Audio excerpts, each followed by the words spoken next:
Hey guys, welcome to Resource Point. आज हम लोग डिस्कस करेंगे विजन ऐसी करंट अफेयर्स जो कि मई 2021 की है। तो हमारी आज इकोनॉमी की लास्ट लेसन होने वाली है क्योंकि दो टॉपिक बची हुई है। एक है fertiliser subsidy and second one is pulses. तो आइए इन दोनों टॉपिक के बारे में देखते हैं। इससे पहले एक क्वेश्चन मैं आप लोग को दूंगी प्रैक्टिस करने के लिए, उसके आंसर आप लोग को कमेंट बॉक्स में बतानी है। तो ये क्वेश्चन है, इसको आप लोग प्रैक्टिस कीजिए। बात करें यहाँ पे, consider the following statements regarding the champions portal. तो दो स्टेटमेंट है, आपको करेक्ट बतानी है।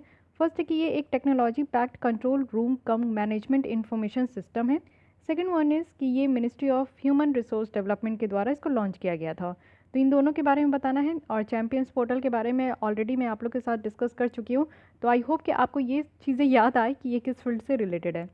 आंसर कमेंट बॉक्स में बताइए, कल फिर मैं डिस्कस करूँगी तो आप लोग के साथ शेयर कर लूँगी। स्टार्ट करते हैं फर्टिलाइज़र सब्सिडीज़ के साथ। तो न्यूज़ क्यों है इस बार? तो इसलिए है क्योंकि एक देखिए, एक डैप फर्टिलाइज़र होता है जिसका नाम है डाई अमोनियम फॉस्फेट फर्टिलाइज़र। तो रिसेंटली इसकी सब्सिडी जो है वो बढ़ा दी गई है। पहले कितना था, 500 पर बैग था, बट अब इसको इंक्रीज़ करके यहाँ पे 1200 पर बैग दिया जा रहा है, जो कि 140% तक इंक्रीज़ हो चुकी है सब्सिडी। ठीक है, सब्सिडी कहने का क्या मतलब होता है कि सरकार के द्वारा थोड़ा छूट दिया जाता है। जो भी चीज़ आप खरीदते हो तो किसानों को फर्टिलाइज़र पे सरकार छूट देती है। बहुत सारे इनपुट्स पे छूट दिया जाता है, तो उसमें से एक फर्टिलाइज़र है। तो आप समझ सकते हो कि जहाँ 500 पर बैग में दिया जाता था, आज की डेट में सरकार के द्वारा 1200 पर बैग में दिया जा रहा है। तो ऐसा क्यों हो रहा है, क्या है, चलिए डिटेल में देख लेते हैं। सबसे पहले देखते हैं कि इंडिया में फर्टिलाइज़र का क्या हाल चाल है। जो इंडियन फर्टिलाइज़र इंडस्ट्री है उसको दो तरीके से आप डिवाइड कर सकते हो। सबसे पहला है कि यहाँ पे हम लोग नाइट्रोजन फर्टिलाइज़र देखते हैं, और दूसरा है यहाँ पे फॉस्फेट एंड पोटेसिक फर्टिलाइज़र देखते हैं, PNK फर्टिलाइज़र होता है। ठीक है, मेनली फर्टिलाइज़र में कौन कौन से कंपोनेंट की ज़रूरत होती है? तो नाइट्रोजन, फॉस्फेट एंड पोटास। ठीक है, अगर हम लोग यहाँ पे SBI की रिपोर्ट के अकॉर्डिंग देखें तो बताया जा रहा है कि इंडियन फर्टिलाइज़र इंडस्ट्री जो है वो पूरे वर्ल्ड में थर्ड लार्जेस्ट है। किस टर्म में? तो प्रोडक्शन के टर्म में। और सेकंड लार्जेस्ट है कंजप्शन के टर्म में। यानी कि हम लोग जितना भी फर्टिलाइज़र बनाते हैं उसमें तीसरे नंबर पे आते हैं, लेकिन जो कंज्यूम करने की बात आती है कि फर्टिलाइज़र का यूज़ कितना होता है, तो वो हम लोग दूसरे नंबर पे आते हैं।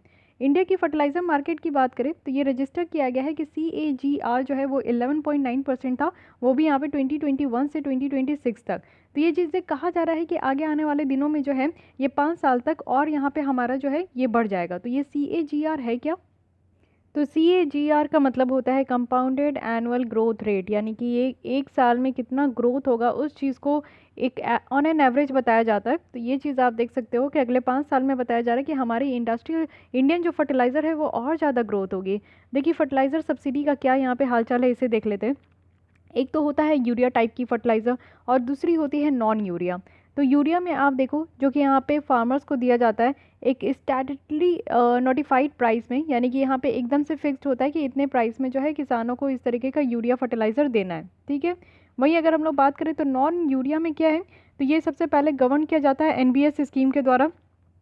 आगे देखने वाले, और ये NBS स्कीम में क्या होता है कि एक फिक्स रेट ऑफ सब्सिडी होता है। इट मीन्स कि पर रुपीज़ जो है पर केजी के हिसाब से यहाँ पे कितना दिया जाएगा, यानी कि न्यूट्रेंट के बेसिस पे यहाँ पे अनाउंस किया जाता है, यानी कि नाइट्रोजन कितना है, फॉस्फेट कितना है, पोटैश कितना है, सल्फर कितना है, जो कि सरकार जो है एनुअल बेसिस पे यहाँ पे प्रोवाइड करती है। ठीक है, तो अच्छा हाँ, सल्फर मैं बताना भूल गई थी। तो NPK रेशियो तो आपको देखने को मिलता ही है कि NPK रेशियो देखना है, लेकिन सल्फर का भी यहाँ पे रेशियो देखना होता है कि फर्टिलाइज़र में कितना है। तो ये चीज़ें समझ में आ गई। साथ ही आप देखो कि यहाँ पे ये तो आपका गवर्न किया जाता है NBS स्कीम से, जो कि नॉन यूरिया है, लेकिन यूरिया आपका गवर्न नहीं किया जाता है NBS स्कीम से। यानी कि यहाँ पे जो है ना, एक आप देखो कि एक नोटिफाई कर दिया जाता है कि हाँ इस फर्टिलाइज़र का इतना दाम है। ठीक है, उस हिसाब से दिया जाता है, लेकिन सब्सिडी जो यहाँ पे फिक्स किया जाता है ना, वो नॉन यूरिया वाले में दिया जाता है। अगर हम लोग NBS के अंदर देखें तो जो यहाँ पे PNK फर्टिलाइज़र है, पोटैश एंड जो यहाँ पे आपका फॉस्फेट का जो फर्टिलाइज़र है ना, उसका MRP जो है वो पूरी तरीके से ओपन रहता है। और फर्टिलाइज़र मैन्युफैक्चरर और जो मार्केटर्स है ना, उनको अलाउ किया जाता है कि आप अपने हिसाब से जो रीज़नेबल रेट लगता है उस हिसाब से MRP सेट करें। इट मीन्स कि इसके अंदर क्या है, NBS के अंदर कि यहाँ पे नाइट्रोजन फर्टिलाइज़र की बात नहीं की जा रही है, ये चीज़ें ध्यान रखिएगा। यहाँ पे आपका फॉस्फेट और पोटाश फर्टिलाइज़र की बात की जा रही है कि पूरी तरीके से ओपन होता है, और यहाँ पे जो मार्केटर्स है या फिर जो फर्टिलाइज़र्स मैन्युफैक्चरर्स है है उनको यहाँ पे अलाउ किया गया है कि आप अपने हिसाब से एमआरपी को फिक्स करें। तो ये हमारे यहाँ फर्टिलाइज़र सब्सिडी की बात है कि यूरिया और नॉन यूरिया है। यूरिया आप देखो कि यहाँ पे एक फिक्स करके जो है प्राइस में दे दिया जाता है, लेकिन इसको एनबीएस स्कीम के अंदर नहीं रखा जाता है। लेकिन नॉन यूरिया में क्या है कि इसको एनबीएस स्कीम के अंदर रखा जाता है। इट मीन्स कि इसमें सब्सिडी फिक्स्ड होता है कि नाइट्रोजन हो गया, फॉस्फेट हो गया, पोटास हो गया, सल्फर हो गया, ये सारे फर्टिलाइज़र में सब्सिडी कितना देना है वो फिक्स्ड होता है। फाइन। सेंट्रल गवर्नमेंट के द्वारा ये सब्सिडी प्रोवाइड करती है किया जाता है फर्टिलाइज़र मैन्युफैक्चरर्स और इंपोर्टर्स को, जिससे कि यहाँ पे फार्मर्स को जो है ना थोड़े सस्ते दाम में अफोर्डेबल प्राइस में जो है वो यहाँ पे फर्टिलाइज़र खरीद सके। तो इसलिए यहाँ पे किसानों को इतना ज़्यादा सब्सिडी दिया जाता है। और सब्सिडी किसके द्वारा दिया जाता है? तो सेंट्रल गवर्नमेंट के द्वारा। 2018 के पहले क्या था कि कंपनीज़ जो है पहले इसको रीइम्बर्स करती थी जब मटेरियल को डिस्पैच किया जाता था, और फिर ये जो है ना डिस्ट्रिक्ट जो रेल हेड होते थे उनके द्वारा इसको रिसीव किया जाता था, या फिर वो जितने भी डेजिग्नेटेड गोडाउन होते थे तो वहाँ पे जाके रिसीव करते थे। और 2018 से क्या हुआ कि डायरेक्ट बेनिफिट ट्रांसफ़र हो गया, यानी कि ये इंट्रोड्यूस किया गया डीबीटी, जिसमें कि आप देखो कि मनी जो है ना वो डायरेक्टली जितने भी रिटेलर अकाउंट है उनके अकाउंट में ये चला जाता है। और रिटेलर्स जो है फिर वो वीकली आप देखो कि उनको रीइम्बर्स किया जाता है जब एक्चुअल सेल वो कर देते हैं फार्मर्स को, यानी कि किसानों तक जब वो पहुंचा देते हैं तो फिर उनको रीइम्बर्स किया जाता है। तो ये वाली प्रोसेस है, थोड़ा बहुत याद रखिएगा 2018 के पहले क्या था, बाद में क्या था। लेकिन फिर भी आप देखो कि फर्टिलाइज़र के ऊपर सब्सिडी दी जाती है। अब तक आपको ठीक लग रहा होगा कि हाँ किसानों को सब्सिडी की ज़रूरत है तो इसमें प्रॉब्लम क्या है, बट फिर भी यहाँ पे आपको देखने को मिलेगा कि कंसर्न है, जस्ट बिकॉज क्योंकि आप देखो कि सरकार के ऊपर हाई फिजिकल बर्डन है। आज के डेट में आप देखते हो कि हमारी जो सरकार है वो घाटे में ज़्यादा जा रही है। इट मीन्स कि हमारे सरकार के खर्चे ज़्यादा होते हैं लेकिन उनके पास उस हिसाब से रेवेन्यू नहीं जनरेट हो पाता है। तो फर्टिलाइज़र्स जो है इसमें लार्ज फिजिकल सब्सिडीज़ दी जाती है, जिससे कि एक काइंड ऑफ आप देखो कि यहाँ पे सरकार के ऊपर जो इतना छूट देने की सरकार जो इतना छूट देते हैं ना उससे सरकार को पैसे की बर्डन देखने को मिलती है। और ये सेकंड हाईएस्ट देखने को मिलेगा। सबसे पहले जो है फूड सब्सिडी दी जाती है, यानी कि जितने भी भोजन में आपको देखने को मिलता है, उसके बाद जो है फर्टिलाइज़र में सब्सिडी दी जाती है। जिस तरीके से सब्सिडी अभी इंक्रीज़ की गई है ये डैप में, तो सरकार जो है वो एडिशनल यहाँ पे 14,000 करोड़ जो है वो लमसम आप देखो कि 14,775 करोड़ यहाँ पे स्पेंड कर रहे हैं। और इतना ही सिर्फ यहाँ पे आप देखो कि इतना ज़्यादा सब्सिडी दिया गया है सिर्फ खरीफ सीज़न के लिए। देखिए 3 सीज़न होती है मेनली, खरीफ सीज़न, रबी सीज़न और जायद सीज़न। अब आपका एक काम है, आपके लिए यहाँ पे टास्क है कि आपको बताना है कि टाइम ड्यूरेशन, यानी कि किस मंथ से किस मंथ तक खरीफ सीज़न होती है, किस मंथ से किस मंथ तक जो है ये आपका बोइंग से लेकर हार्वेस्टिंग तक का सीज़न आपको बताना है कि रबी सीज़न होता है। जायद क्रॉप के लिए आपको बतानी है कि कब से कब तक होती है। ठीक है, तो ये मेनली 3 सीज़न है, लेकिन यहाँ पे जो अभी आपका एडिशनल इतना खर्च किया गया 14 करोड़ तक, तो ये खरीफ क्रॉप के लिए किया गया है। लार्ज अगर देखें तो अनपेड सब्सिडीज़ जो है वो बैकलॉग है, जिससे काफ़ी ज़्यादा क्रिएट होता है एक तरीके का क्वेश्चन कि जो करंट सब्सिडी रिजीम है, जिस तरीके का हमारे देश में एक चल रहा है, पॉलिसी लेकर आया गया है करंट सब्सिडी का, तो वो कितना सस्टेनेबल है। ये जो सब्सिडी बैकलॉग है ना, ये एक्सपेक्ट किया जा रहा है कि आगे आने वाले दिनों में, यानी कि इस साल के एंड तक 570 बिलियंस तक यहाँ पे आपका बढ़ जाएगा। तो सब्सिडी बैकलॉग क्या हो रहा है, यानी कि आप देखो कि और भी यहाँ पे किसानों को सब्सिडी देनी है, हर एक जगह सब्सिडी देनी है, लेकिन सरकार टाइम पे नहीं दे पा रही है, वो डिले हो पा रहा है और बैकलॉग हो गया है। जैसे इंजीनियरिंग में बैक पेपर लगते हैं, यानी कि वो क्लियर नहीं हुआ था, आगे भी टाइम है आपके पास, क्लियर कर लो। तो वो जो बैकलॉग है ना, ये बढ़ते ही जा रहा है सरकार का। साथ ही सेकंड है कि इंपोर्ट डिपेंडेंसी है, हमारी जो फर्टिलाइज़र सेक्टर से वो बहुत ज़्यादा जो है हम लोग इंपोर्ट के ऊपर डिपेंड करते हैं। इंडिया के द्वारा 55 मिलियन टन्स ऑफ यहाँ पे जो फर्टिलाइज़र्स है उसको कंज्यूम किया जाता है हर एक साल, जिसमें से 72% जो है वो हमारे देश में प्रोड्यूस होता है। लेकिन रेस्ट ऑफ दी चीज़ें जो है, यानी कि आपका अगर देखें तो 28% तक जो है हम लोग यहाँ पे इंपोर्ट करते हैं। तो फिर भी अगर देख सकते हैं तो ज़्यादा से ज़्यादा हमारे यहाँ डोमेस्टिक प्रोडक्शन ज़्यादा होती है, लेकिन फिर भी कुछ परसेंटेज तो हम लोग यहाँ पे इंपोर्ट करते हैं ना, तो उसके ऊपर डिपेंडेंट है हम लोग। साथ ही हमारा इम्बैलेंस्ड यूज़ देखने को मिलता है फर्टिलाइज़र का, क्योंकि सब्सिडी रिजीम इतना ज़्यादा है। क्योंकि आप देखो कि जहाँ पर ज़्यादा सब्सिडी दी जाती है वहाँ पर जो है किसान ज़्यादा इसको खरीदते हैं, ज़्यादा खरीदते हैं तो वो ज़्यादा फर्टिलाइज़र देते हैं। उनको लगता है कि येस इट इज़ ट्रू कि फर्टिलाइज़र ज़्यादा देने से जो है अच्छे फूल पौधे होते हैं, फल और सब्जियाँ ज़्यादा अच्छी होती है। बट ये डिपेंड करता है कि सॉइल की क्वालिटी कैसी है, सॉइल में नाइट्रोजन की मात्रा कितनी है, फॉस्फोरस की मात्रा कितनी है। जब उसकी जो डिफिशिएट होती है ना, जब उसकी कमी होती है, उस हिसाब से ही फर्टिलाइज़र देना चाहिए। तो आपको ये बताना है कि सॉइल की क्वालिटी को इम्प्रूव करने के लिए या फिर इसको टेस्ट करके किसानों को बताने के लिए सरकार के द्वारा कौन सी स्कीम लाई गई है। चलिए इसका मैं ही बता देती हूँ, क्योंकि अब इसे मैं आपके ऊपर छोड़ूंगी तो ऐसा हो जाएगा कि यहाँ पे बातें जो है ना वो आपके पेट में ही रह जाएगी। देखिए ये है soil health card. Soil health card है, क्योंकि ये सारी चीज़ें आपको पता होना चाहिए, ठीक है। सरकार के द्वारा ये लाया गया। और जिस भी जगह पे जो भी आपका खेती है तो किसानों को यहाँ पे सॉइल हेल्थ कार्ड दिया जाता है, और उस कार्ड में मेंशन्ड होता है कि वो जिस खेत में वो फसल उगा रहे हैं उस खेत की मिट्टी का क्या क्वालिटी है। ठीक है, उस हिसाब से उनको बताया जाता है कि उनको कितना कैसे और कौन सी फर्टिलाइज़र यूज़ करनी चाहिए। जो आइडियल एनपीके रेशियो है, यानी कि नाइट्रोजन, फास्फोरस और पोटास का जो रेशियो होना चाहिए वो 4:2:1 होनी चाहिए। यानी कि नाइट्रोजन का 4 है, पोटास का आपको देखने को मिलेगा कि यहाँ पे 2 है, और यहाँ पे फॉस्फेट का यहाँ पे 1 है। तो इस तरीके से, लेकिन आज के डेट में आप रेशियो देखो, पंजाब और हरियाणा में कितना ज़्यादा यूज़ किया जाता है, यानी कि नाइट्रोजन भर भर के यूज़ की जा रही है। उसके अलावा भी अगर पोटास की देखें तो उसकी भी यूज़ बहुत ज़्यादा है। जो रिजल्टेंट इम्बैलेंस देखने को मिल रहा है, यानी कि ये सिर्फ 2 राज्यों में आपको देखने को मिलेगा कि फर्टिलाइज़र बहुत ज़्यादा यूज़ किया जा रहा है, और कुछ राज्यों में जो है ये जितना यूज़ करना चाहिए उतना ही यूज़ किया जा रहा है, जिससे कि हमारे क्रॉप इल्ड अफेक्ट हो रहे हैं, यानी कि ज़्यादा से ज़्यादा पैदावार नहीं हो पा रहा है, जिससे कि सॉइल की जो हेल्थ है वो यहाँ पे बर्बाद होते जा रही है। ऑब्वियस है, सॉइल की जो क्वालिटी है उसमें आप ज़रूरत से ज़्यादा अगर आप कोई भी चीज़ डालोगे तो उसकी क्वालिटी डिट्रॉइट हो जाएगी, यानी कि बर्बाद हो जाएगी, और एडवर्सली इम्पैक्ट कर रहा है हमारे इन्वायरमेंट को। तो ये सारी चीज़ें हैं जो कि आप देख सकते हो यहाँ पे। एक्सेस नाइट्रोजन फर्टिलाइज़र के यूज़ से क्या होता है कि इससे जो है पेस्ट प्रॉब्लम अराइज हो जाते हैं, यानी कि ज़्यादा जो है कीटनाशक जो कीट फटंगे लग जाते हैं ना वो ज़्यादा हो जाता है, इनकी बर्थ रेट बढ़ जाती है, ज़्यादा लंबे समय तक ये रहते हैं, और ओवरऑल जो फिटनेस है कुछ सर्टेन एग्रीकल्चर पेस्ट का ना वो यहाँ पे आपका बढ़ जाता है। तो ये सारी प्रॉब्लम होती है, यानी कि ज़्यादा फर्टिलाइज़र से ज़्यादा कीड़े मकोड़े आ जाते हैं।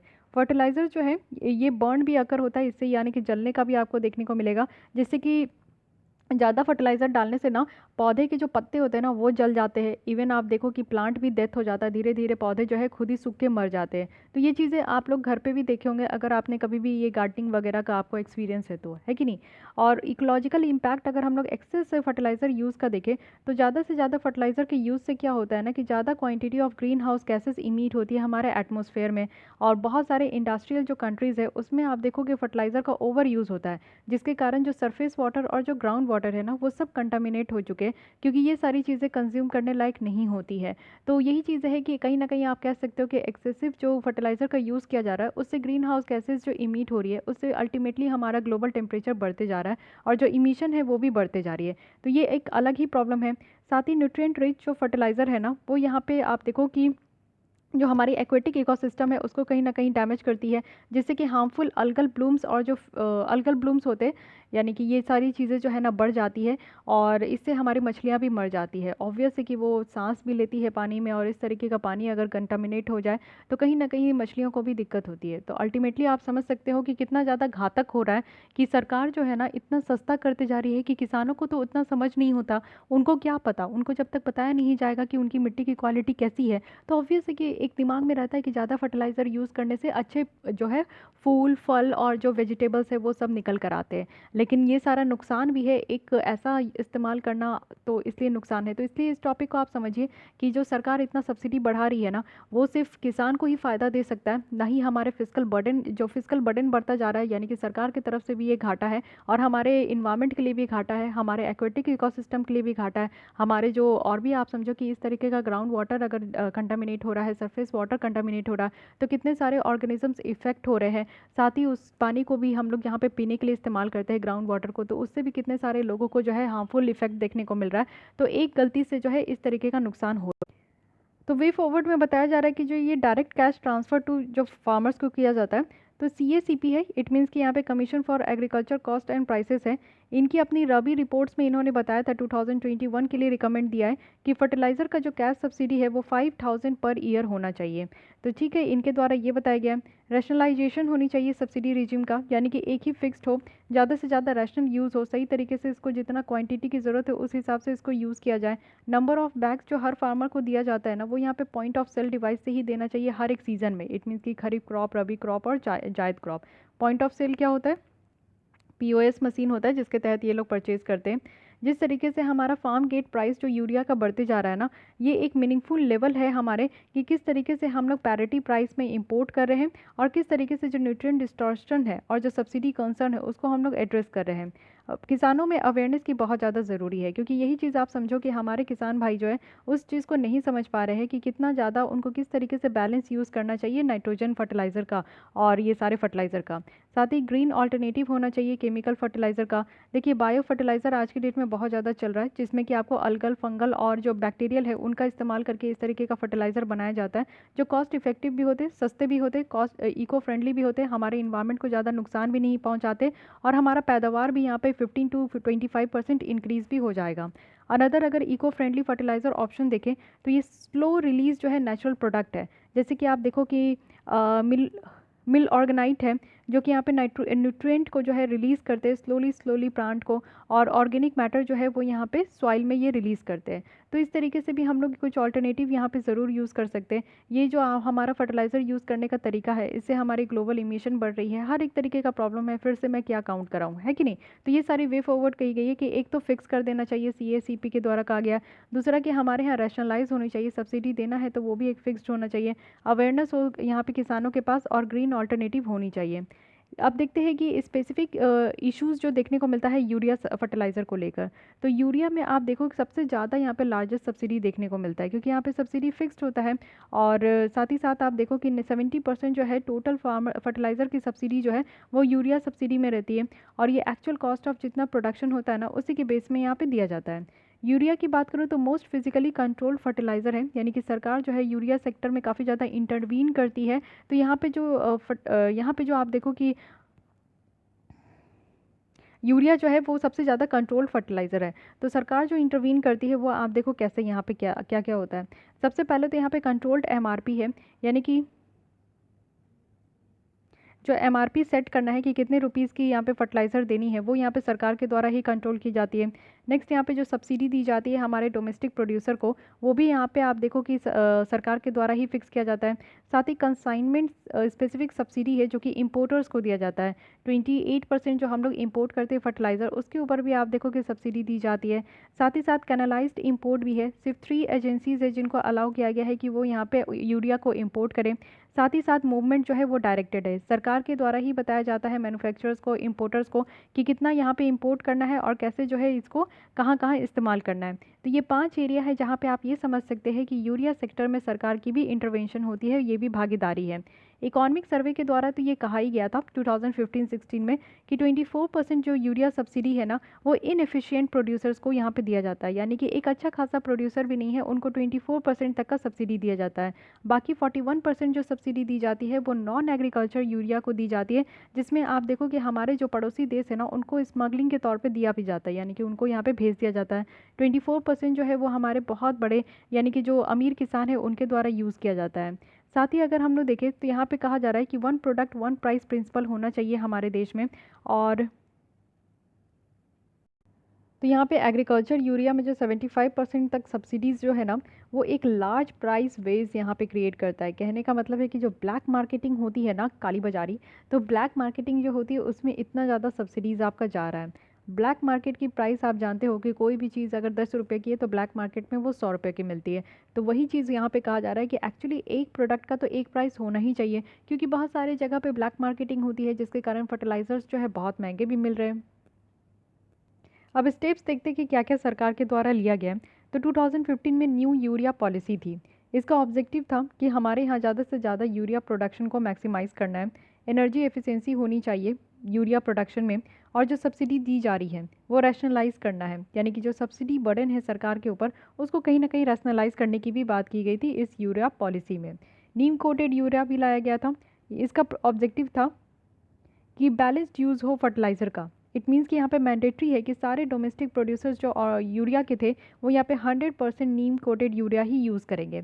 तो नीम कोटेड था जिससे आपको पता है कि ज़्यादा से ज़्यादा फर्टिलाइज़र यूज़ करने से जितने भी कीड़े मकोड़े उत्पन्न हो रहे थे उनका जो है वो ग्रोथ नहीं होगा, वो ग्रोथ रुक जाएगा।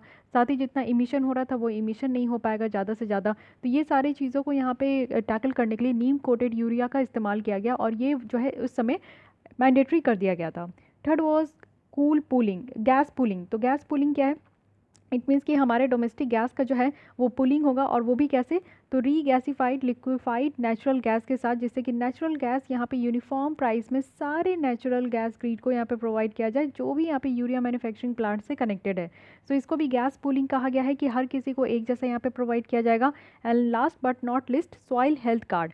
इट मीन्स कि इस कार्ड में ये आपका सॉइल का स्टेटस होता है, 12 पैरामीटर्स यहाँ पे होते हैं, तो इसको भी ध्यान रखिएगा कि सॉइल हेल्थ कार्ड में 12 पैरामीटर्स होते हैं जिसमें कि एनपीके और एस रेशियो होता है। साथ ही साथ ये माइक्रो न्यूट्रिएंट भी होते हैं, कुछ पीएच भी यहाँ पे बताया जाता है, इलेक्ट्रिकल कंडक्टिविटी के बारे में भी। नेक्स्ट यहाँ पे ऑर्गेनिक कार्बन के बारे में भी यहाँ पे बताया जाता है। एक्चुअली यहाँ पे इंडिकेट किया जाता है इस कार्ड के अंदर कि कितने डोजेज ऑफ फर्टिलाइजर की ज़रूरत है और अदर सॉइल अमेंडमेंट की ज़रूरत है, जो कि यहाँ पे सॉइल हेल्थ को मेंटेन किया जा सकता है, वो भी लंबे समय तक के लिए। तो ये सारी यहाँ पे कुछ स्टेप्स है जो कि सरकार के द्वारा लिया गया है, जिससे कि ये जो हमारा बहुत ज़्यादा सब्सिडी बर्डन देखने को मिल रहा है, अलग एक इन्वायरमेंटल इश्यूज़ निकल कर आ रहा है, तो ये सारे प्रॉब्लम्स को टैकल किया जा सके। अब यहाँ पे आप लोग देखो कि एक अच्छा ग्राफ है जिसमें ये बताया जा रहा है कि कितना हम लोग इंपोर्ट कर रहे हैं यहाँ पे फर्टिलाइज़र, और कितना डोमेस्टिक यहाँ पे मिक्स है। तो ये नीचे वाला हमारा डोमेस्टिक प्रोडक्शन है, ऊपर वाला जो है ये ऑरेंज कलर वाला हमारा इंपोर्टेड है। तो आप देखो यूरिया का कितना है कि 73% तक हमारे देश में ही ये मैन्युफैक्चर होता है, 27% हम लोग जो है इंपोर्ट करते हैं। डैप की बात करें तो यहाँ पे हमारे हमारे यहाँ जो है इसकी मैन्युफैक्चरिंग कम होती है, हम लोग इंपोर्ट ज़्यादा करते हैं। एनपीके के बारे में बात करें तो इसकी मैन्युफैक्चरिंग हमारे यहाँ 92% तक होती है, लेकिन हम लोग इंपोर्ट सिर्फ ओनली 8% करते हैं। बट एमओपी के बारे में बात करें तो 100% ये सिर्फ हम लोग इंपोर्ट करते हैं। तो ये चीज़ें आपको याद होनी चाहिए कि सबसे ज़्यादा एमओपी है जो कि ओनली हम लोग इंपोर्ट ही करते हैं, हमारे देश में इसकी प्रोडक्शन नहीं होती है। ये एक तरीके का फर्टिलाइज़र है। साथ ही हमारे देश में जो यहाँ पे इंपोर्ट किया जाता है सबसे ज़्यादा डैप किया जाता है, एंड देन उसके बाद आपका यहाँ पे यूरिया होगा, एंड देन यहाँ पे एनपीके होगा। तो इस तरीके से आपको ध्यान रखना है। इट मीन्स कि ये चारों जो यहाँ पे हमारे फर्टिलाइज़र की टाइप्स हैं, इसको ध्यान में रखना है। देखिए यहाँ पे बताते हैं कि कैटेगरी ऑफ फर्टिलाइज़र क्या क्या है। तो नाइट्रोजियस फर्टिलाइजर्स क्या क्या होते हैं, तो सबसे पहले यहाँ पे यूरिया है, कैन है, इट मीन्स कि कैल्शियम एमोनियम नाइट्रेट है, एमोनियम नाइट्रेट है, एमोनियम सल्फेट है, और अदर कुछ नाइट्रोजियस फर्टिलाइजर्स देखने को मिलेगा। उसके बाद आते हैं फॉस्फेट फर्टिलाइज़र। तो फॉस्फेट फर्टिलाइज़र में क्या है, यहाँ पे मैप आता है, इट मीन्स कि मोनो एमोनियम फॉस्फेट है, डाई अमोनियम फॉस्फेट है, इसी पे डैप भी आता है। तो डैप ये जो जिसमें आपका सब्सिडी 140% इंक्रीज़ किया गया है, ये किसके अंदर आता है, तो फॉस्फेटिक फर्टिलाइज़र के तहत आता है। देन पोटास फर्टिलाइज़र की बात करें तो यहाँ पे है म्यूरिएट ऑफ पोटास। तो ये जो पोटास फर्टिलाइज़र है, म्यूरिएट ऑफ पोटास, ये 100% हम लोग इंपोर्ट करते हैं। तो ये सारी बातें आपको ध्यान रखनी है। अभी रिसेंटली न्यूज़ में इसलिए है क्योंकि डैप फर्टिलाइज़र जो कि यहाँ पे which comes under the phosphatic fertiliser, इसकी सब्सिडी इंक्रीज़ की गई है। एंड देन हमारे यहाँ प्रोडक्शन जो है 3rd नंबर पे है हम लोग, और कंजप्शन में 2nd नंबर पे है। और साथ ही साथ हमारे यहाँ किस तरीके की फर्टिलाइज़र सब्सिडी है, यूरिया एंड नॉन यूरिया, इसके बारे में हमने देखा। और उसके बाद क्या कंसर्न है, यानी कि एक तो हमारे हाई फिजिकल बर्डन है, देन हम लोग इंपोर्ट भी इतना करते हैं, देन इम्बैलेंस्ड यूज़ है, किसानों को अवेयरनेस नहीं है, इकोलॉजिकल इम्पैक्ट देखने को मिल रहा है। So these are the cause of concern and what are the way forwards, यहाँ पे बहुत अच्छे तरीके से दिए गए। एंड स्पेशली हम लोग यूरिया के बारे में भी देखें कि गवर्नमेंट की इंटरवेंशन बहुत ज़्यादा होती है यूरिया सेक्टर में। सो कहाँ कहाँ है ये भी देखें, और साथ ही साथ जो है क्या क्या सरकार के द्वारा स्टेप्स लिया गया है, तो ये सारी चीज़ें हम लोग यहाँ पे देखें। तो एक बहुत अच्छी ये आर्टिकल है, क्योंकि फर्टिलाइज़र से, यूरिया से आपको देखने को मिलेगा कि ये जो नीम कोटेड यूरिया है, इससे ऑलरेडी यूपीएससी प्रीलिम्स में क्वेश्चन पूछा गया है। तो जो हमारी प्रीवियस ईयर क्वेश्चन की जो सीरीज़ चल रही है उसमें 2 आपका आ चुका है। एक तो अनएम्प्लॉयमेंट में हमने देखा, और दूसरा जो है हम लोग यहाँ पे वेस्ट एशिया में जितनी भी क्वेश्चन आई थी मिडिल ईस्ट का, वो सारी चीज़ें हम लोग देखें। नेक्स्ट मैं यहाँ पे नेशनल पार्क के बारे में आप लोग से डिस्कस करूँगी, तो एक एक करके ज़रूर डिस्कस करूँगी कि कैसे कैसे जो है यूपीएससी का फेवरेट टॉपिक क्या है प्रीलिम्स का, वो आपको समझ में आ पाएगा। Coming to the last option, last articles of, ये लास्ट आर्टिकल है इकॉनमी का। तो पल्सेस के बारे में बात करते हैं। न्यूज़ इसलिए है ये क्योंकि हम लोग सेल्फ सफिशिएंसी पल्सेस में अचीव करने के लिए यूनियन गवर्नमेंट के द्वारा एक स्ट्रैटेजी लाई गई है खरीफ क्रॉप के लिए, और इस साल की जो 2021 की सीज़न है उसके लिए। तो चलिए ठीक है, हर एक चीज़ में हम लोग को आत्मनिर्भर होना है, सेल्फ सफिशिएंट होना है हर एक फील्ड में।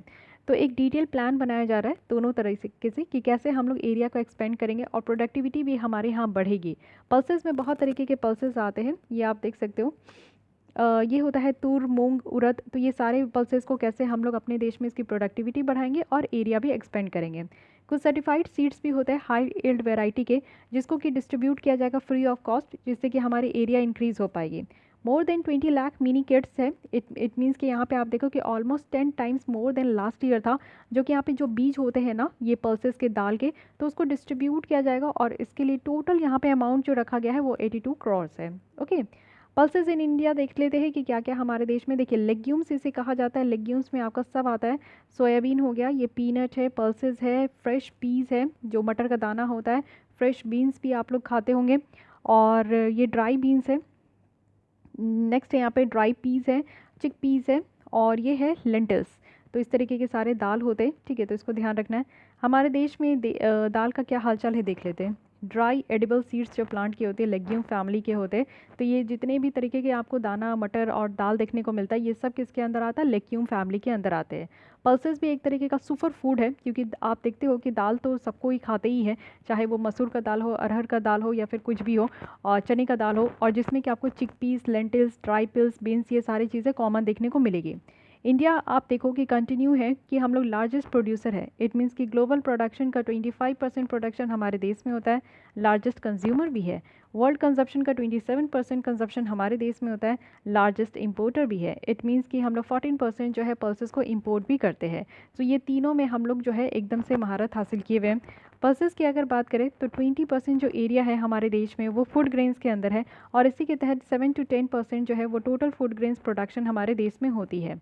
पल्सेस की बात करें तो ये खरीफ सीज़न और रबी सीज़न दोनों में होती है। याद रखिए अपना क्वेश्चन कि आपको ड्यूरेशन बताना है, किस मंथ से किस मंथ तक खरीफ और रबी और जायद क्रॉप चलती है। तो ये दोनों में आपका उगाया जाता है। रबी पल्सेस जो है ये ज़्यादा से ज़्यादा आपको देखने को मिलेगा कि टोटल प्रोडक्शन का 60% प्रोडक्शन रबी क्रॉप से ही आता है। तो ये भी चीज़ें याद रखिएगा। ग्राम एक मोस्ट डोमिनेंट पल्सेस है, सबसे ज़्यादा जो है चने की दाल यूज़ की जाती है। इवन आप मुझे भी पर्सनली चने की दाल ही अच्छी लगती है, और कहीं भी आप देखो तो कहीं कुछ हो या ना हो पार्टी फंक्शन में ये चने की दाल जो है मोस्ट फेमस है, और सबसे ज़्यादा डोमिनेंट पल्सेस है, डोमिनेंट दाल भी है, और सस्ते दाम में भी आपको देखने को मिलेगा, ठीक है। इसके बाद 40% जो है वो टोटल प्रोडक्शन आपका तूर, अरहर और उड़द और या फिर ब्लैक मैट पे भी कहते हैं। मध्य प्रदेश, महाराष्ट्र, राजस्थान, यूपी, कर्नाटक, ये सारे टॉप पल्सेस प्रोड्यूसिंग स्टेट है, तो इसको भी आप लोग को ध्यान रखना है। Next coming to the trends कि पल्स प्रोडक्शन और प्रोजेक्टेड डिमांड में क्या ट्रेंड्स है आज के डेट में। तो कितना एरिया हमारे अंदर है, ये हमारा जो है ये ब्लू कलर का है 2015-16 में, एंड 2019-20 का ये ऑरेंज कलर का देखने को मिलेगा। तो सबसे पहले अगर हम लोग देखें कि एरिया जो पल्स कल्टीवेशन के अंदर है, पल्सेस कल्टीवेशन के अंदर है, तो ये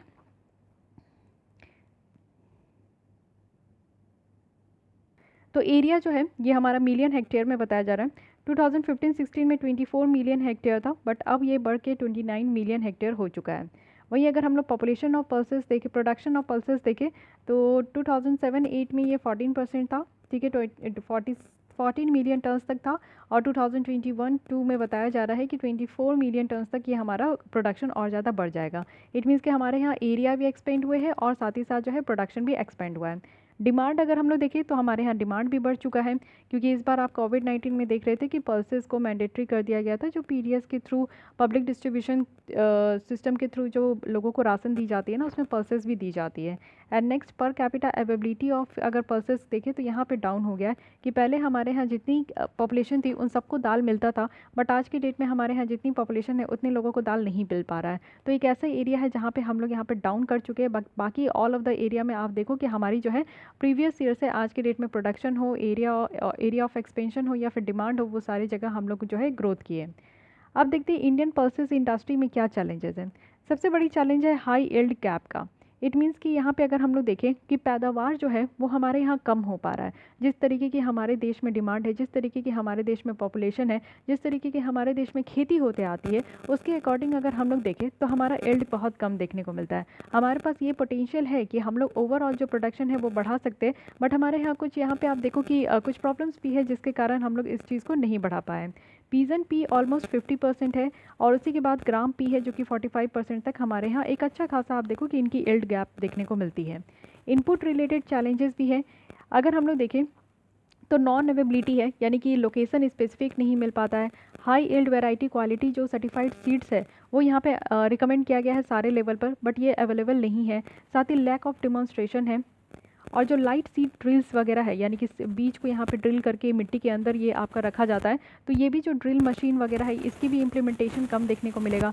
ज़ीरो टिल मिशन की भी कमी देखने को मिलेगी, और फार्मर्स भी इतने ज़्यादा इनेबल है, यानी कि फार्मर्स भी इनेबल है कि वो यहाँ पे इंस्टीट्यूशनल क्रेडिट ले सके।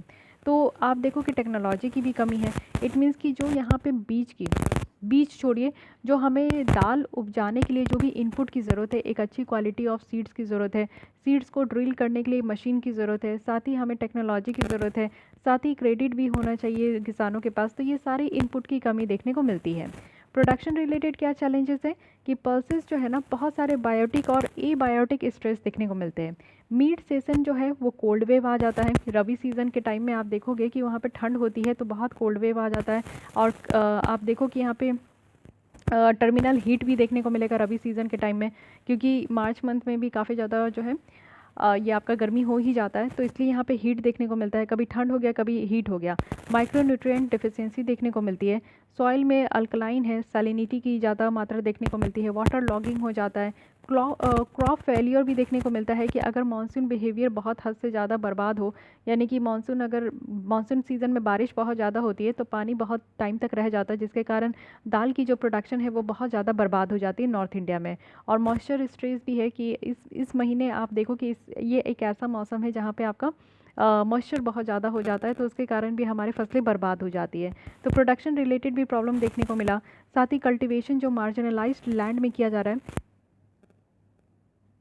ग्रीन रिवोल्यूशन तो आपको ये देखने को मिलेगा ही कि हाँ, हमारे देश में जो पल्स कल्टीवेशन है वो यहाँ पे मार्जिनल और सब मार्जिनल लैंड में बहुत ज़्यादा बढ़ा है। मार्जिनल कहने का मतलब है कि छोटे छोटे ज़मीन होते हैं, यानी कि एकदम मार्जिन कर दिया जाता है कि इतनी ही ज़मीन में जो है हमारे पल्सेस का प्रोडक्शन होता है। तो ये चीज़ें हमारे हाँ, जब ग्रीन रेवोल्यूशन आया था तो ये चीज़ें हो रही थी, लेकिन इसके कारण क्या होता है कि जब मार्जिनलाइज्ड लैंड होती है ना तो उसमें प्रोडक्शन कम हो जाता है। अराउंड 84% तक जो एरिया है पल्सेस के अंदर वो रेंट फील्ड एरिया है। और साथ ही साथ आप देखो कि ड्रॉट और जो हीट स्ट्रेस है इससे 50% रिडक्शन देखने को मिलता है। यानी कि आप देखो कि सूखा पड़ जाता है गर्मी के मौसम में, और काफ़ी गर्मी भी होती है, हीट स्ट्रेस भी होता है, जिससे कि यहाँ पे 50% रिडक्शन देखने को मिलता है सीड यील्ड में। तो इससे भी प्रॉब्लम हो रही है। साथ ही एमएसपी इनइफेक्टिव है, जो यहाँ पे आपका होता है मिनिमम सपोर्ट प्राइस। अब मिनिमम सपोर्ट प्राइस क्या होता है? एक्चुअली देखिए, पल्सेस जब उगाए जाते हैं ना, जब इसकी सीड बोए जाते हैं, उससे पहले सरकार यहाँ पे एक मिनिमम रेट तय कर देती है कि मार्केट में आने से पहले इसका रेट जो है वो यहाँ पे मान लीजिए कि 10 रुपया पर केजी जो है सरकार खरीद लेगी। अगर इतने दाल उनका नहीं बिकेगा मार्केट में तो सरकार यहाँ पे मिनिमम रेट में खरीद लेगी, जिससे कि किसानों को कोई भी तरीके का नुकसान नहीं होगा। तो इसे कहते हैं एमएसपी। कहा तो जाता है कि एमएसपी में खरीद दिया जाएगा, बट एक्चुअली अगर आप ग्राउंड लेवल पे जाके देखोगे और जितना फार्मर प्रोटेस्ट हो रहा है उनके द्वारा भी यही सारे कंप्लेन बताए जाते हैं कि एक्चुअली जो है ना, सरकार खरीदने आती नहीं है, वो सिर्फ अनाउंस कर देते हैं कि वो इतने में खरीदते। और समटाइम्स तो ये भी देखने को मिला है कि सरकार बोलती है कि वो 50 रुपये पर केजी में खरीदे, बट वो किसानों से 10 रुपये पर केजी में भी खरीदते हैं। तो एमएसपी उतना इफेक्टिव नहीं है हमारे देश में, तो ये सबसे बड़ी प्रॉब्लम देखने को मिलती है। साथ ही lack of post harvest infrastructure है। आप देखो कि एक बार फसल की कटाई हो जाए तो उसके बाद हमारे यहाँ स्टोरेज की कमी देखने को मिलती है, कोल्ड चेन स्टोरेज की कमी देखने को मिलती है, वेयर हाउस की कमी देखने को मिलती है। तो एक सही जगह पे सही ढंग से जो है अनाज रख भी नहीं पाते, जिसके कारण बहुत सारे दालें हमारे यहाँ बर्बाद हो जाती है। ये चीज़ कहा गया है कि पल्सेस जो है सिर्फ यहाँ पे 7.5% जो है total organised warehousing space है, यानी कि बस इतना ही स्पेस है हमारे देश में जिसमें कि हम लोग इतना दाल रख सकते हैं। और प्रोडक्शन कितना हो रहा है? तो 23 मिलियन मीट्रिक टन तक का हम लोग का प्रोडक्शन हो रहा है, जिसका ओनली 7.5% जो है हम लोग रख पाते हैं। तो ये आप समझ सकते हैं कि इंफ्रास्ट्रक्चर कितना पुअर है। प्राइस वोलेटिलिटी आपको देखने को मिलेगा। ऑब्वियस है, एक टाइम था 2018 में जब पल्सेस की दाम जो है 180 रुपीज़ पर केजी हो गई थी। तो प्राइस भी फिक्स नहीं है। कई बार ये भी देखा जाता है, क्रिसिल के द्वारा भी ये ऑब्जर्व किया गया है कि पल्सेस में इन्फ्लेशन आ जाता है। इन्फ्लेशन कहने का मतलब है कि महंगाई बढ़ गई। हाँ, इन्फ्लेशन भी एक ऐसा टॉपिक है जिसमें कि यूपीएससी कई बार लगातार क्वेश्चन पूछी है, तो इसके बारे में मैं बताते जाऊँगी आपको। जिसमें कि आप देखो कि प्राइस जो है ना वो हर 1 2 3 साल में बहुत शूट अप कर जाता है, और इसको एक कोवे फेनोमेना कहते हैं। कोवे फेनोमेना कहने का मतलब है कि 2 3 साल में आप देखो कि ब्लैक होर्डिंग हो जाती है, गलत तरीके से लोग इसको स्टॉक करके रखते हैं, और जब मार्केट में सप्लाई बंद हो जाती है ना, तब महंगे दाम में इसको बेचते हैं। तो ये काम किया जाता है, और इस फेनोमेना से जो है वो नंबर ऑफ फैक्टर्स आपको देखने को मिलेगा कि प्राइसिंग पॉलिसी को लेकर, इंपोर्ट पॉलिसी को लेकर, प्रोडक्शन डिसीजन को लेकर, और वेदर डिसीजन को लेकर, वेदर को लेकर ये सारी चीज़ें भी होती है। कई बार आपका वाटर लॉगिंग के कारण पूरी फसल बर्बाद हो जाती है ना, तो एक्चुअली ये देखने को मिलता है कि हाँ, जो स्टॉक किया हुआ है उसको बहुत महंगे दामों पे बेचा जाता है। कुछ और भी चैलेंजेस हैं, जैसे आप देखो कि आज के डेट में कितना एडवांस हो चुका है प्रोडक्शन और मैनेजमेंट टेक्नोलॉजी, बट हमारे यहाँ के किसानों और हमारे यहाँ के लोगों को इसके बारे में कोई नॉलेज नहीं है। पुअर नॉलेज है कि न्यूट्रिएंट यूज़ एफिशिएंसी कैसे करनी है। साथ ही साथ स्प्रे सॉल्यूशन का प्रिपरेशन यहाँ पे जो मेथड है इसको लेकर भी बहुत ज़्यादा चैलेंजेस है। तो हर एक लेवल पे आपको चैलेंजेस देखने को मिलता है, तो ये भी सारी प्रॉब्लम यहाँ पे काउंट हो गई है। बट ऐसा नहीं है कि सरकार यहाँ पे कोई स्कीम नहीं लाई है। इंटीग्रेटेड स्कीम आपको देखने को मिलेगा oil seed, pulses, oil palm, मेज़ और आइसोपोम के लिए। तो फोकस्ड किया जा रहा है और इंटीग्रेटेड अप्रोच है कि सबको एक साथ लेकर हम लोग मार्केट इंटरवेंशन को और ज़्यादा स्ट्रेंथन करें और एक अच्छा प्राइसिंग पॉलिसीज़ लेकर आए। NFSM पल्सेस भी है, एक सेंट्रली स्पॉन्सर्ड स्कीम है। सेंट्रली स्पॉन्सर्ड स्कीम कहने का मतलब है कि स्टेट गवर्नमेंट के द्वारा इसको इम्प्लीमेंट किया जाएगा, सेंटर के द्वारा इस स्कीम को अनाउंस किया गया है और सेंटर इसको स्पॉन्सर कर रहे हैं। इट मीन्स कि सम परसेंटेज ऑफ जो फंड है वो सेंट्रल गवर्नमेंट के द्वारा दिया जाएगा और कुछ परसेंटेज ऑफ फंड है वो स्टेट गवर्नमेंट के द्वारा यहाँ पे दिया जाएगा। दोनों मिलकर इस तरीके के स्कीम को जो है इम्प्लीमेंट करते हैं। तो एक सेंट्रली स्पॉन्सर्ड स्कीम है जो कि नेशनल फूड सेफ्टी जो सिक्योरिटी मिशन है उसी के तहत लाया गया है। और इसमें क्या है कि हमारे राइस, व्हीट और पल्सेस जो है उनकी प्रोडक्शन यहाँ पे बढ़ानी है। राइस की प्रोडक्शन 10 मिलियन टन्स तक और व्हीट की प्रोडक्शन 8 मिलियन टन्स तक, पल्सेस की प्रोडक्शन 2 मिलियन टन्स तक हमें यहाँ पे बढ़ाने की बात की गई है। NFSM की बात करें, national food security mission plus special incentives भी लाया गया है, इनिशिएटिव्स भी लाया गया है। ये भी again centrally sponsored accelerated pulses production scheme है और पल्सेस डेवलपमेंट स्कीम है, जिसमें कि हम ये कहा गया है कि टेक्नोलॉजी डिमॉन्स्ट्रेशन की जाएगी, इंटीग्रेटेड न्यूट्रिएंट मैनेजमेंट किया जाएगा, इंटीग्रेटेड पेस्ट मैनेजमेंट किया जाएगा, जो कीटनाशक वगैरह भी लग जाते हैं और कीट फिटंगे लगते हैं जिसके कारण जो है पूरे फसल बर्बाद हो जाते हैं, तो उसको भी मैनेज करने के लिए एक अच्छा खासा सोल्यूशन लाया जाएगा। वाटर एप्लीकेशन टूल्स को एफिशिएंट तरीके से इस्तेमाल करने के लिए यहाँ पे रखा गया बात। तो ये नेशनल फूड सिक्योरिटी मिशन के तहत जो है इस तरीके का इनिशिएटिव लिया गया है। उसके बाद प्राइस सपोर्ट स्कीम की अगर बात करें तो ये एक तरीके का कॉम्पोनेंट है हमारे प्रधानमंत्री अन्नदाता आय संरक्षण अभियान के तहत, जो कि यहाँ पे लॉन्च किया गया है कि फार्मर्स को MSP जरूर इंश्योर किया जाएगा कि मिनिमम सपोर्ट प्राइस देना है। अब ये आप देखो कि प्राइस सपोर्ट स्कीम क्या है, तो फिजिकल प्रोक्योरमेंट किया जाएगा, यानी कि सरकार कह रही है कि वो यहाँ पे पल्सेस को प्रोक्योर करेगी, ऑयल सीड को, कोपरा को, जो कि सेंट्रल नोडल एजेंसीज के द्वारा किया जाएगा और इसके तहत जो रोल यहाँ पे प्ले करेंगे वो स्टेट गवर्नमेंट के द्वारा रोल प्ले किया जाएगा। इसी के अलावा आप देखो कि national agriculture cooperative marketing federation of India limited है, जिसको हम लोग नाफेड कहते हैं। तो फूड कॉर्पोरेशन ऑफ इंडिया के द्वारा यहाँ पे जो क्रॉप है, जितने भी यहाँ पे प्राइस सपोर्ट स्कीम के तहत है, उसको प्रोक्योर करने का यहाँ पे जो है जिम्मा लिया गया है। और जो एक्सपेंडिचर या फिर आप समझो कि इसके ऊपर जो खर्च करने हैं या फिर लॉस हो रहा है इस प्रोक्योरमेंट के कारण, जो कि यहाँ पे सरकार इस तरीके की फसल को ले रही है, तो वो भी यहाँ पे इसके तहत जो है बियर किया जाएगा। तो ये सारी बातें यहाँ पे रखी गई हैं। सबसे पहला है कि इंटीग्रेटेड स्कीम लाया गया है oil seed, pulses, oil palm के लिए, और नेशनल फूड सिक्योरिटी मिशन के तहत पल्सेस को एक अलग से यहाँ पे रखा गया कि उसकी प्रोडक्शन बढ़ानी है। स्पेशल इनिशिएटिव भी लाया गया है और प्राइस सपोर्ट स्कीम है जो कि आपका प्रधानमंत्री अन्नदाता आय संरक्षण अभियान के तहत देखने को मिला है। रोड अहेड में बताया जा रहा है कि हमें अपने प्रोडक्शन को इन्हांस करना ही होगा। 1991 से लेकर 2010 के तहत देखें तो हमारा जो एवरेज इंक्रीज़ हुआ है दो मेजर पल्सेस क्रॉप के इल्ड में, जैसे चिकपी हो गया और पीजन पी हो गया, तो ये काफ़ी हाई देखने को मिलेगा आंध्र प्रदेश में। चिकपी 81% से यहाँ पे बढ़ा है और यहाँ पे पीजन पी की बात करूँ तो 100% से ये बढ़ा है। साथ ही साथ ऑन टाइम हमें अवेबिलिटी कराना होगा हाई एल्डिंग, शॉर्ट ड्यूरेशन और विल्ट रेसिस्टेंट वैरायटी का, तो ये काम करना है। साथ ही अच्छा खासा एक इम्प्रूव्ड वैरायटी और इजी एक्सेस होना चाहिए जो भी टेक्नोलॉजी आ रहा है। कमर्शियल कल्टीवेशन के लिए यहाँ पे जो है एक मैनेजमेंट करना होगा। साथ ही हम लोग को एक ग्रेन स्टोरेज फैसिलिटी की अवेलेबल करानी होगी किसानों को, जिससे कि वो एफोर्डेबल कॉस्ट में जो है ना लोकल लेवल पे अपने सारे ग्रेन को रख सके। साथ ही बफर स्टॉक मेंटेन करने की ज़रूरत है, हमें बफर स्टॉक को मेंटेन करने की ज़रूरत है और प्रॉपर मैनेजमेंट होना चाहिए जिसमें कि किसी भी तरीके का पोस्ट हार्वेस्ट के बाद कोई भी फसल बर्बाद ना हो। साथ ही पल्सेस की एसेसिबिलिटी की अगर बात करें तो बेटर सिस्टम होगा कि इजी अवेलेबल कराया जाए पल्सेस का ओपन मार्केट में, और वो भी कैसे, तो PDS के थ्रू जब भी ज़रूरत हो। साथ ही अगर देखें तो प्रोविज़न ऑफ इंपोर्ट्स की अगर बात की जा रही है तो देखिए पूरे ऑल ओवर द वर्ल्ड में 30 पल्सेस एक्सपोर्टिंग कंट्री है जो कि एक्सपोर्ट करती है, तो वो अपने क्रॉप ग्रोथ को लेकर कैसे कैसे काम कर रहे हैं, तो उनके ऊपर हम लोग को ध्यान देखना होगा। और वो भी जो भी सर्विस यहाँ पे फूड एंड एग्रीकल्चर ऑर्गेनाइजेशन के द्वारा दिया जा रहा है, तो हमारी एम्बेसीज को यहाँ पे मदद मिल सकता है कि क्या क्या फेवरेबल टर्म्स होता है जिससे कि टाइमली हम लोग इंपोर्ट कर सके। तो ये सारी चीज़ें कही गई कि 30 पल्सेस जो एक्सपोर्टिंग कंट्रीज़ है उन पे ध्यान देने की ज़रूरत है। तो यही सारी चीज़ें बताई जा रही है रोड अहेड में, जिसमें कि हम लोग कह सकते हैं कि प्रोडक्शन बढ़ानी है, हम लोग को बफर स्टॉक मेंटेन करना है, पल्सेस की अवेबिलिटी बढ़ानी है और इंपोर्ट पे ध्यान देना है। Okay, so this is all about this topic, यानी कि पल्सेस के बारे में हम लोग ने पूरा पढ़ लिया। अब पल्सेस हमारे लिए कैसे सिग्निफिकेंट है ये समझने की कोशिश कीजिए। सबसे पहले आप देखो कि ये कैटल के लिए एक न्यूट्रिशियस फॉडर का सोर्स है, यानी कि जो चारा खाते हैं हमारे कैटल्स तो उनके लिए एक सोर्स देखने को मिलेगा। साथ ही एक ब्लड शुगर लेवल को मेंटेन करने के लिए बहुत अच्छा जरिया है दाल। साथ ही प्रोटीन का एक बहुत इंपॉर्टेंट सोर्स कहा जाता है, इसलिए कहा जाता है कि अपने मील से जो है वो दाल को स्किप मत कीजिएगा।